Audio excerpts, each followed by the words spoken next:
Ko lang sa mga hindi pa nakaranas ng siraang harmonic balancer or crankshaft pulley.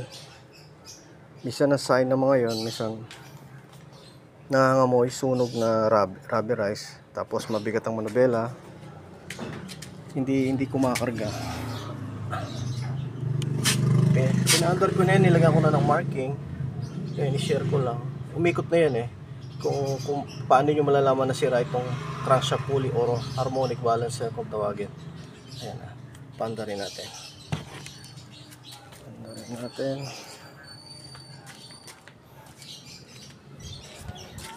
Sa mga hindi ito nangyayari naman to hindi lang sa kotse. Yan, paandar siya.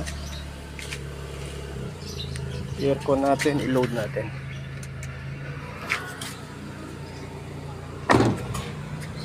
Ayan guys, ayan paandar siya. Mahina ang charging niya, dapat 13 yan, kaso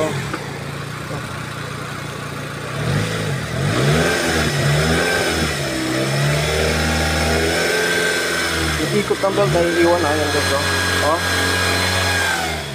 Ayan.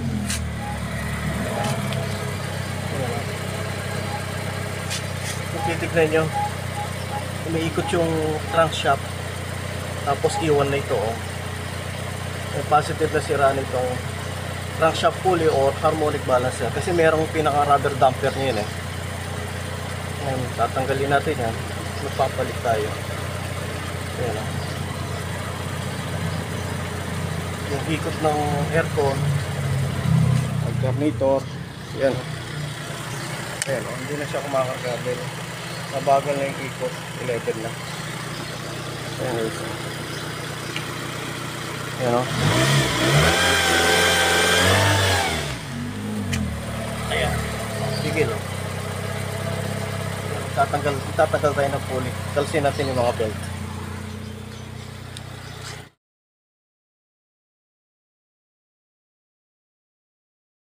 Ito, nakalas na natin yung pulley. Ayan siya.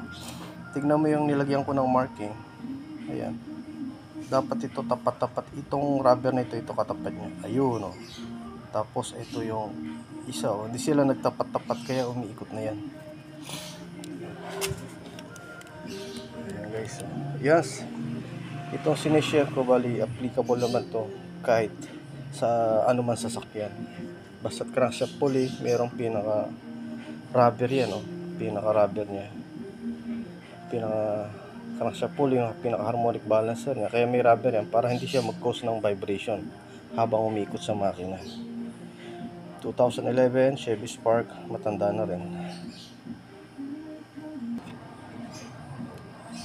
Wala tayong taga video ito yung pulley niya guys.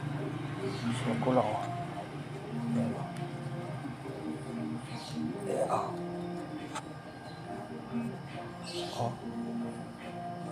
umiikot na ayan. Ito yung sa crankshaft, ito yung magpapaikot sa makina, kaso naiiwan na. Wala ayan, na-share ko lang bali magpapalit tayo nito, replacement pulley Chevy Spark. Sana meron, pero meron siguro ito, i-order na natin guys. Bali ang naging signs nito, suminding ilaw sa alternator, tapos humina yung lamig ng aircon, and then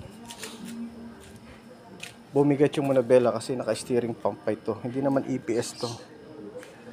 Steering pump, then AC compressor, yung alternator nandoon. Ayan guys, like and share na lang sa video natin. Applicable yan sa lahat ng American and Japanese and European car. Bye bye.